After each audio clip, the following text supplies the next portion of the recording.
ان الحمد للہ والصلاۃ والسلام علی رسول اللہ۔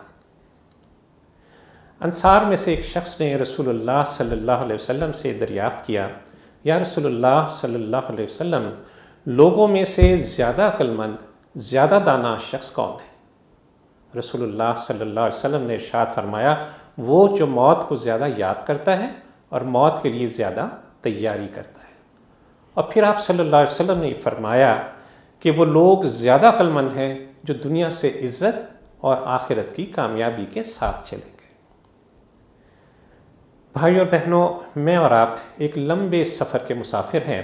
یہ دنیا تو ایک سرائے ہے جہاں کچھ دیر دم لینے کے لیے، سستانے کے لیے، اپنی سانسیں درست کرنے کے لیے ہم ٹھہر گئے اور پھر ہمیں اپنی اصل منزل کو روانہ ہونا ہے۔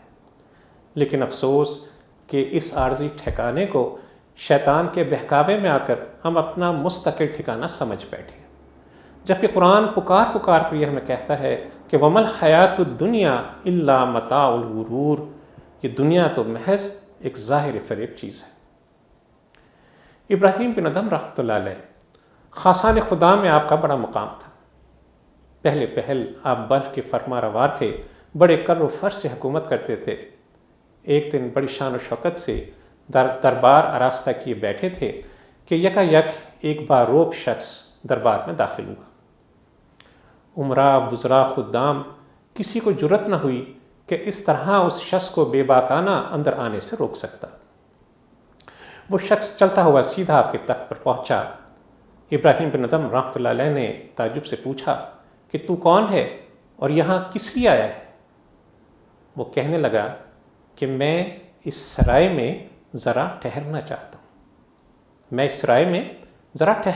ہوں۔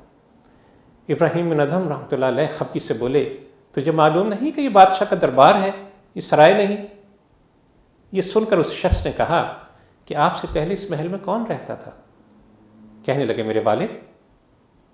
پھر سوال کیا کہ ان سے پہلے؟ ان کہا جی میرے دادا۔ ایک تو نسل تک اس شخص نے سوال کیا اور پھر قدر توقف کیا اور بولا، اچھا یہ بتائیے کہ آپ کے بعد اس محل میں کون رہے گا؟ ابراہیم بن ادھم رحمۃ اللہ علیہ ذرا خفگی سے بولے کہ میری اولاد اور کون؟ یہ سن کر اس شخص نے کہا کہ ذرا خیال کرو، جس مقام پر اتنے آدمی آئیں اور جس مقام سے اتنے آدمی جائیں اور کسی ایک کا بھی مستقل قیام نہ ہو تو وہ جگہ سرائے نہیں تو اور کیا ہے؟